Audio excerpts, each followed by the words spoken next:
abantu benshi bakomeza bibaza ngo abana b'imyaka 16, 15 nabo baboneza urubyaro, ukibaza ngo abagore b'imyaka 40 nabo na 50 bose bariboneza, ukibaza kuboneza urubyaro bikorwa bite? Ninde ugomba kuboneza urubyaro? Ni ubuhe buryo bwo kubonezamo urubyaro bukwiriye kugira ngo by'ukuri ejo hazaza cyangwa se nk'uko bavuga mu Kirundi akazoza k'igihugu kabe keza, cyangwa igihugu cyacu kirusheho, cyangwa se yasi uko dutekereza ngo ibe nziza kurusha uko twayisanze, igumye ibe nziza mu by'ukuri. Ninde ukwiye kuboneza urubyaro kurya kuboneza urubyaro? Ubundi igitsina gore iyo amaze kujya mu gihe cy'uburumbuke mu Kirundi bakunze kuvuga ngo ubutinyanga. Ngo ubutinyanga ni kugira gute? Mu gihe cy'uburumbuke uwo muntu aba afite tubyita amahirwe cyangwa twabyita ibyago ku muntu ataragera gushinga urwe, yuko yashobora gusama inda atifuje. Gusama inda utifuje, inda utateguye. Ari nayo mpamvu habayeho icyo gikorwa cyo gushyiraho ubwo buryo bwo kuboneza urubyaro, bwo kwikingira muri make mu gihe waba ubona ugiye gukora imibonano yaguteza ingaruka zo gusama inda utateganyije. Muri make ubwo kuboneza urubyaro ni uburyo bwiza bukwiriye umuntu wese ugeze mu gihe cy'uburumbuke. Ni ukuvuga umuntu ushobora gutera cyangwa agaterwa inda akaba yabyara umwana atabashije gutekerereza mbere y'uko avuka. Nshuti bakunzi b'ikiganiro Role Model, uyu munsi twabagendereye tujya gusura umuganga, nawe ni Role Model. Twagiye gusura umuganga dufite impamvu tugiyeyo.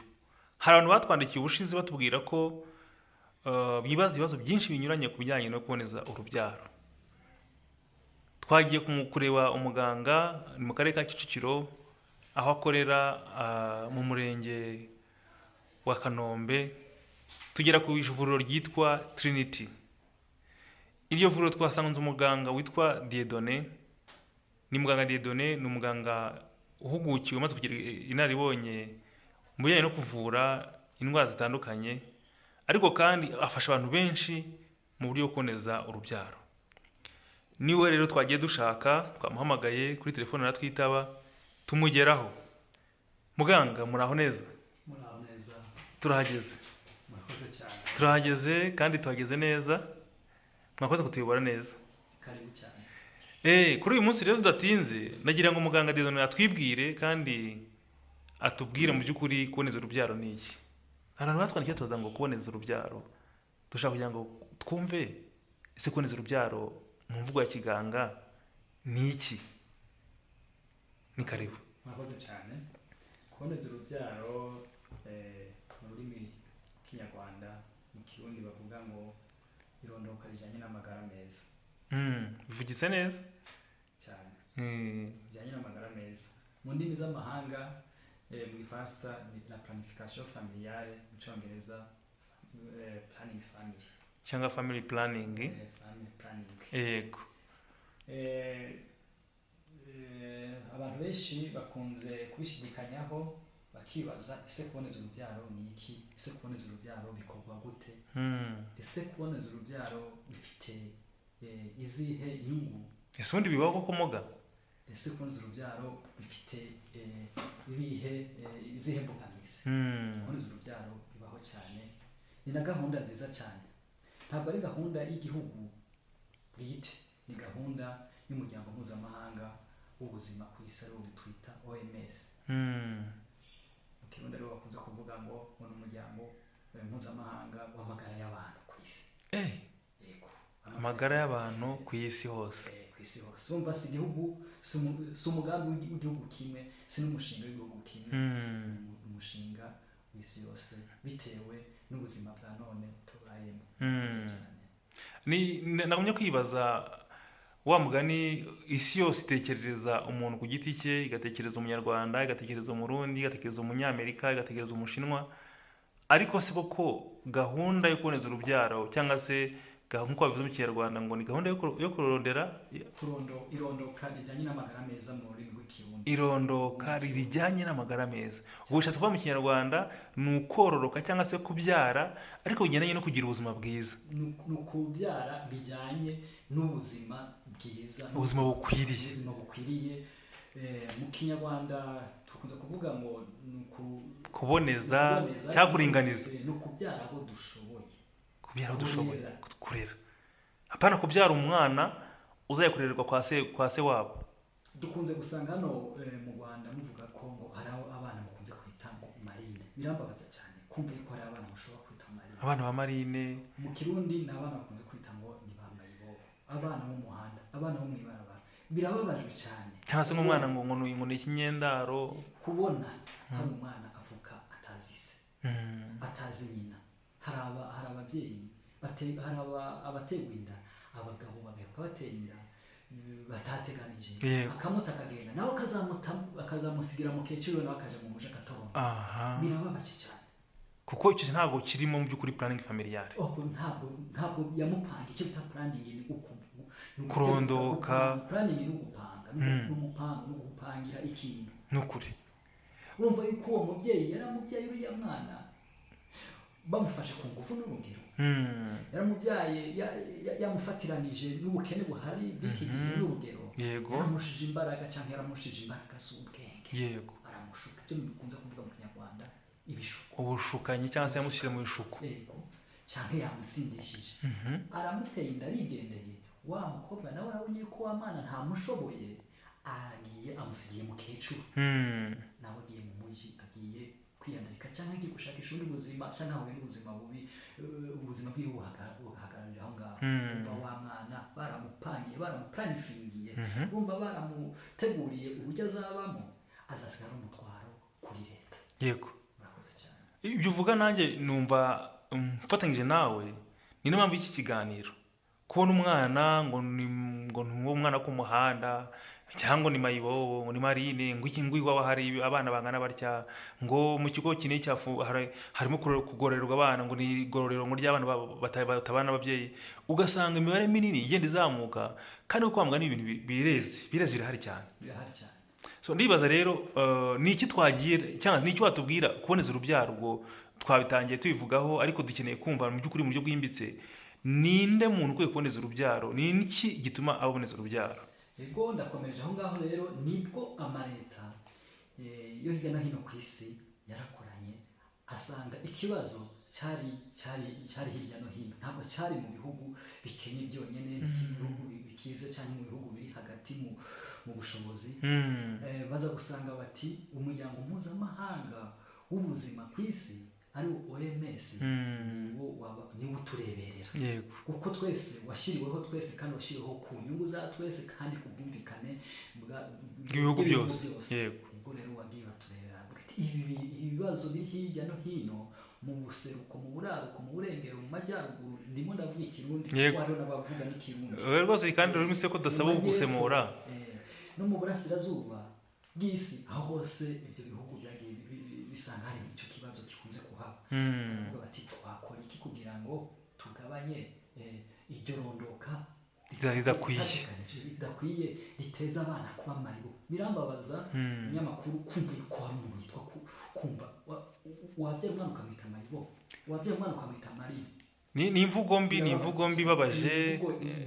Niyo wabonye mu muhanda aho bari bandagaye, bari bakwiye kuzabahindurira izina, ariko bakandira izina barimo baratekereza icyo kubakorera kugira ngo babe bava mu muhanda, babe bava munsi y'ibyo birara aho babise ba marine. Babitaga kera ngo ni Rwanda rw'ejo. Rwose zari imvugo zo kubahima, zari imvugo zo kubacyora, ntabwo byagakwiye. Nuko rero bahise abahanga muri siyanse batureberera. Hariho umunyamakuru, hariho abantu ku isi baticaye. Ni ukuri, hariho ku isi abantu bareba, bahora bacunga, bati yaba abonye n'amasaha yo kuryama yaba agize amahirwe. Umunyamakuru, hariho abantu barimo bakorera ineza, kugira bazasiga izina ryiza ku isi. Bicara barimo baraducukumburira uburyo dushobora kujyana n'igihe, yego, uburyo twashobora guhangana n'impinduka z'ibihe. Mhm. Isi irahinduka cyane, Mm. kuko guhita nk'uko bavumbuye umuti wa malariya, ngo bavumbura umuti Inkorora, ibicurane. ngo baravumbuye uburyo bwashoboka Mm. bukwiriye uwo ari we wese mu cyifuzo cy'iwe, uburyo twashobora kugabanya iyo mibereho itaboneye iterwa no kubyara abo tutateganirije. Mu by'ukuri. Ariko guhita bahitamo uburyo bita kuboneza mu kinyarwanda, aribwo mu mvugo z'amahanga bita la planification familiale. Mu by'ukuri impamvu turimo turaganira kuri iki kintu, ndagira ngo nsabe abadukurikiye bakoze urutoki rwabo kukazogera kari hasi ahangaha no muri comment, bashyiraho na comment cyangwa inyunganizi batubwira mu by'ukuri se koko kuboneza urubyaro ni byiza ku buryo bishobora gufasha umuntu mu kugera ku gipimo cyo kubaho neza, kandi kubera ko yaboneje urubyaro cyangwa ko yaboneje abamukomokaho. Twese dufite aho dukomoka muganga, ko twese twabyawe, nawe ko wabyawe. Mu by'ukuri twakora iki kugira ngo aho twavutse n'abo tuzabyara bose barusheho kubaho neza mu buryo bukwiriye? Murakoze cyane, umbaje ikibazo cyiza cyane kandi gishobora kugira umumaro ku bantu benshi bari kudukurikirana, baduteze amatwi hirya no hino mu Rwanda no mu bihugu by'imbibe, muri Congo bari kutwumva, mu Burundi bari kutwumva, eka no muri Uganda baba bumva ururimi rw'ikinyarwanda baba barimo baratwumva. Ni benshi cyane bumva ikirundi n'ikinyarwanda buriya. Uburyo bwo kuboneza urubyaro bumaze imyaka itari mike butangijwe, ariko burafite umusaruro bwagezeho, ariko n'ubu tukigerageza, n'ubu turacyakataje kuko ntabwo turagera, kuko n'ubu turacyabona bya bibazo biterwa no kubyara abo tutateganirije, no kubyara imburagihe. Turacyahura n'ibyo bibazo byose hirya no hino. Hariho imiryango ishinzwe gukusanya cyangwa gukurikirana abana bari bo mu mihanda, bita ba marine, twebwe mu kirundi twita ba mayibobo. Ari nacyo kitugaragariza ni resulta itari nziza cyane, itugaragariza yuko n'ubu hakiri abo bantu bagikorwaho n'ubwo buzima umuntu uri wese atakwishimira, bwatewe no kubyagwa cyangwa no kuba waratewe inda imburagihe. Mu bihe bya covid byarabaye, ngira ngo imibare yazamutse cyane y'abantu bavutse ku bana b'abakobwa batarageze igihe cyo gushaka, ndetse n'imibare yagaragaje ko hari umubare mwinshi w'abana bavutse mu gihe cya covid, kubera ko abantu bari abashomeri, nta kintu bakoraga uretse byari ukubyuka, abatari bafite ibibazo by'uburwayi, byari akazi kari kubyara, yaba ku bafite imiryango n'abadafite imiryango. Ubona aho ndakabije cyane, ariko ndashaka kuvuga yuko byagaragaye ko mu gihe cya covid, mu myaka 5 ishize, 3 ishize, 4, habayeho ubucucike cyane bwazamutse ku kigero cyo hejuru cyane mu Rwanda. Abana b'abangavu, ayo makuru arahari, abana b'abangavu ko babyaye cyane, ndetse n'ingimbi zagiye zibyara cyane. Ibi bintu no kuboneza urubyaro urabihuza gute? Ko nanjye mfite impungenge yuko abana bavuga kuri aba bana bose bakiri bakobwa batoya nibo nyine bahinduka abana b'inzererezi, abo twita inzererezi, nibo abana bahinduka bakabura uko bajya ku ishuri. Ese kuko tubari dufashe mu by'ukuri kumvisha cyangwa se kudufasha guhuza uburyo bwo kuboneza urubyaro n'ibyiciro by'abantu bakwiye kuboneza urubyaro. Ninde muntu ukwiye kuboneza urubyaro? Nungana iki? Ufite imyaka ingahe? Ese n'igihe ki akwiye kuboneza urubyaro? Murakoze cyane. Nkuko muvuze, mu gihe cya covid ku isi hose ubushakashatsi bugaragaza ko igwirana ry'abantu ryiyongeye ku muvuduko uri hejuru cyane, ku mpamvu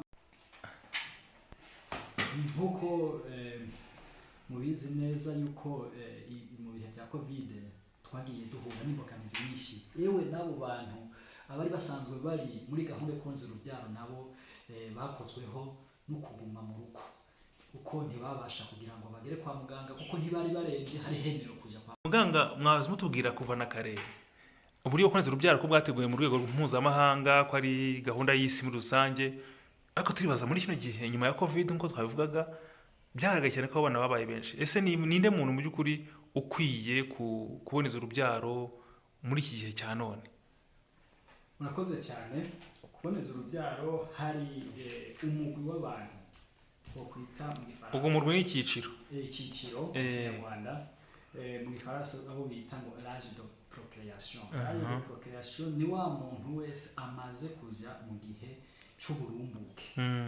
Mu kinyarwanda, mu kirundi bavuga ngo ubutinyanka.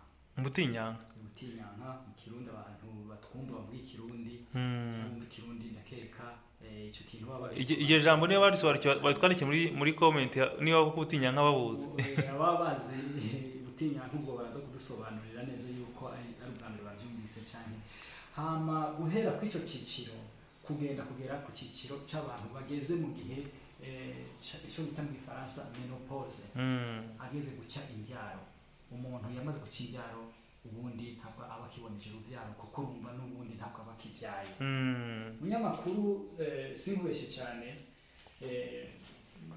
cyane mu bihugu nagiye ndashikamo, buriya abantu benshi bafite amakuru atandukanye ku bintu byerekeye kuboneza urubyaro, anababaje cyane pe, ku buryo munyamakuru ubyumvise uhita wumva yuko ibihugu turi mu nzira y'amajyambere n'ubundi no mu mitwe yacu turi nta nubwo turabona mu nzira. Umuntu wejeje urubyaro umuntu akazajya mu ijuru, ngo arabyimba cyane akabyibuha. Hari ikintu kitubera imbogamizi icyerekeye ibyo bita imyumvire y'imyizerere.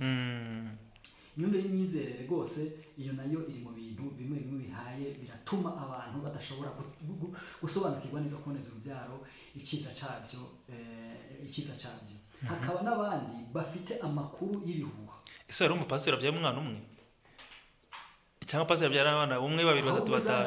Bariya bapasiteri uzanasanga hagati y'umwana n'uwundi harimo, kandi we arafite amafaranga, arafite ubushobozi, arafite uburyo yashinze umushinga wiwe w'itorero, ariko uzasanga hagati y'umwana n'uwundi barushanya imyaka 5. Kubera iki watabyara buri mwaka? Kubera ko watabyara buri mwaka we akaba afite n'ibyabaha, kandi abakristo bagakwiye gusobanukirwa, akigisha abakristo yuko ahubwo kujya kuboneza urubyaro ari icyaha, akabigisha ahubwo yuko ngo bagomba ngo kubyara bakororoka nk'umucanga wo ku nyanja. Koko n'ubu baracyari mu byizerere ngo by'abakera by'abayahudi cyangwa by'abanyisirayeli. Reka twigarukire ahangaha, twe gutera ibuye ku madini, ahubwo tuganire tukibaza ngo ninde muntu mu by'ukuri ukwiye kuboneza urubyaro, ni impamvu ki yamutera kuboneza urubyaro? Barabwira ngo bitera amakansera, ngo bituma ngo atubaka urugo neza. Mu mvugo yoroheje ngira murabyumva kubaka icyo ari cyo, kububakanye cyane. Yego.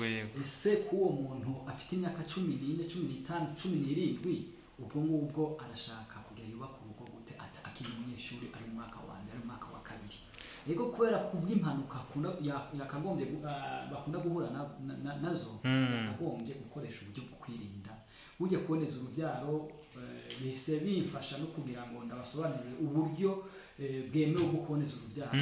Ubushakashatsi bwashize hanze kandi tumaze gukoresha igihe cy'imyaka myinshi. Yego.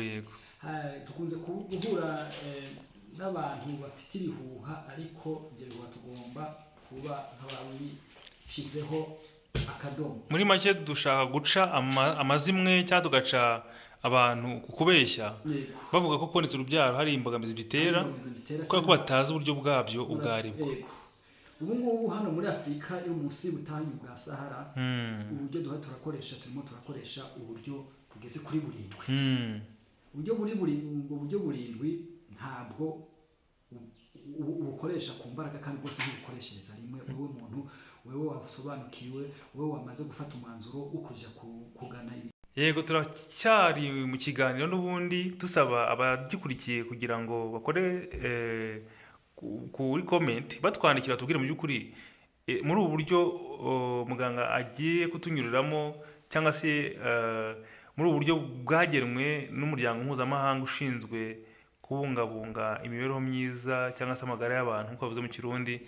Mu by'ukuri ni ubuhe basanzwe bazi, ni ubuhe bushya babonye, kandi uzagira ikibazo muri ubwo buryo nawe azatange igitekerezo cyangwa inyunganizi, cyangwa se abaze ikibazo muri comment, kugira ngo ubutaha muganga atwemerere. Ngira ngo atwemerera azasubira kandi adusobanurira bitewe n'uko buri muntu wese ikibazo yabaje cyangwa se igitekerezo yatanze bizaba bimeze. Rero reka tumuhe n'ubundi umwanya yongera kumeza tubwire ku bigendanye n'uburyo bwateguwe na Organisation Mondiale pour la Santé, OMS nk'uko bitubwiye, hanyuma tumenye uburyo dukwiye gukoresha mu buryo bwiza. Urakoze cyane.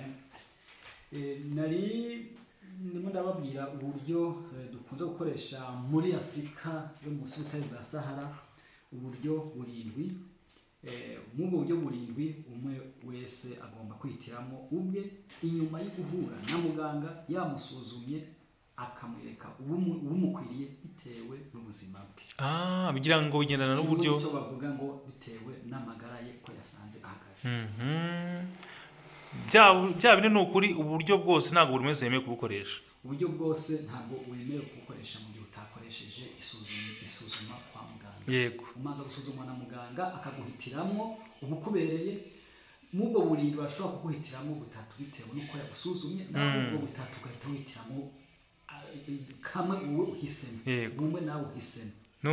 Murakoze tubwira kuri ubwo buryo. Uburyo bwa mbere dukunze gukoresha ari uburyo bw'urushinge. Urushinge nabwo harimo ubwoko bubiri bw'inshinge.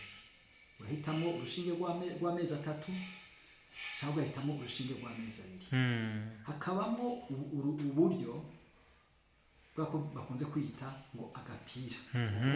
Agapira sha mu Gifaransa icyo tukunze kuvuga ngo ni implant. Implant mu rundi rurimi urubyaro rwabo bita ngo jadere. Hakaba ubundi buryo iyo jadere nayo igira utujadere tubiri.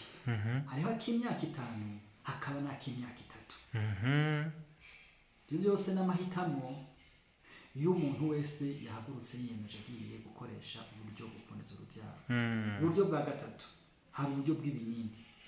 Ibinini nabwo buri mu bwoko bubiri. Twita ngo naka mukunze kuvuga ngo nakanini, ariko ntabwo aba ari akanini kamwe. Ni ibinini ushobora gufata igihe cyo bita ngo cycle. 3 cycle kuvuga amezi 3.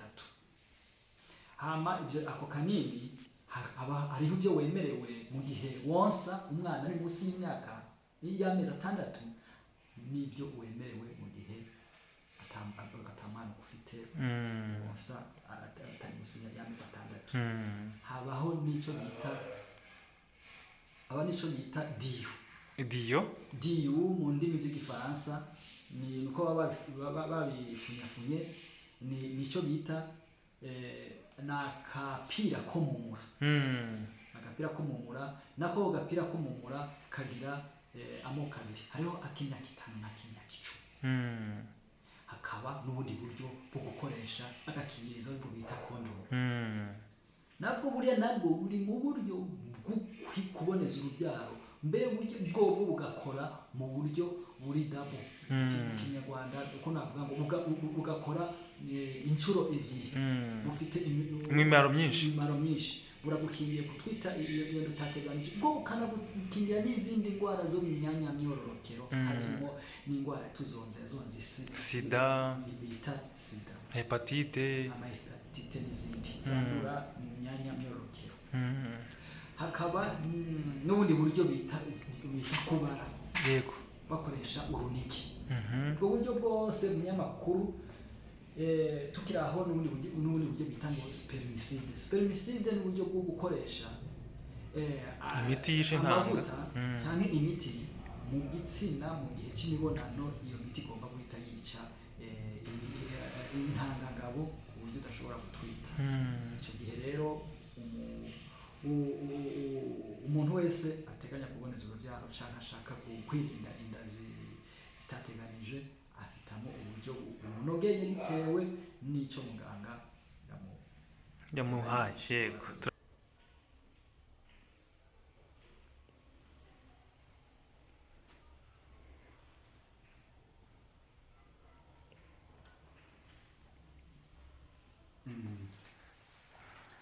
Tukiri aho ngaho mubwo buryo burindwi hari n'ubundi buryo bumwe ntagombye gushyira mu bwo burindwi ko kenshi dukunze kubona yuko efficacité yabo cyangwa imikorere yabo tutayizeye ku rugero nk'ubwo twizeye izindi. Hariho uburyo bakunze kuvuga uburyo bwo kwiyakana cyangwa se ngo ni karemano, cyangwa uburyo bwo guhagarika cyangwa bwo gusohorera hanze.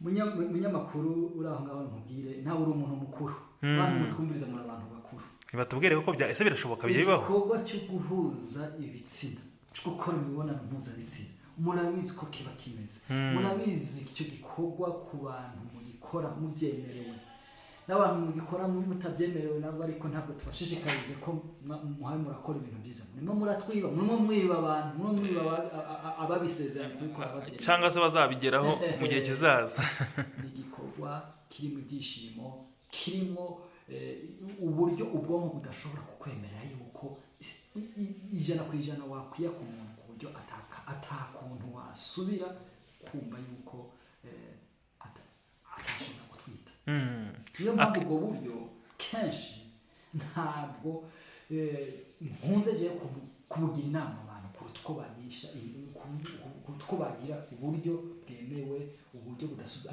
aho ibyo bita les moyens irréversibles uburyo bwisubiriza uburyo butisubiriza ariko ubwo buryo bwose ntabwo kubashobora kubikora bigakunda ariko kenshi ntabwo bibahira 100% murakoze cyane ese bamugani muga nkuko bivuze ntabwo byoroshye ko umuntu yagira mu gihe cyo kwishima kwe ngo agihagarike kubera ko yumva ni niyo mpamvu usanga babanje natubwira ngo nyine ntabwo ngo byatugwiririye murakoze cyane hari imvugo nkunda gukoresha mu mafunguro dukunze gufata ya buri gihe hariho agafunguro dukunda gufata bavuga ko kakunze kuboneka ari uko havuye amaraso aho kantu bakunda kagashiturira muri akazi imboneka rimwe kaboneka amaraso yayo nako bita kanyama aho koko wambwira yuko warya inyama hagera kuyikanja gatubwira ngo uhite uyikira murabiza kuyikanja ntuyimire yego muri make ubwo buryo bwo kwiyakana ntabwo ari uburyo bwizewe muri make n'abantu benshi ngira ngo niyo turabo tuganira bakakubwira bati ngewe numvaga rwose nta buryo bundi nakoresha ariko kwiyaka byarananiye niyemeza gufata uwo mwanzuro wo guhita numva ko ntacyo bitwaye ninshaka nzasaba abo bantu rero bakanguriwe kuza kugana amavuriro kugana ibigo nderabuzima kutugana tukabagira inama y'ubundi buryo bwabashoboza bwabafasha bitewe n'imiterere y'imibiri yabo n'ukuri n'ababyeyi ntibiterwa uburyo bwose si wowe wese mwakabaye mumbaza muti kubera iyi mpamvu atari wowe wese geragira ngo muri iki kiganiro twagize hari ko bishobora kuba kirekire cyane abantu bamwe bazandike muri comment section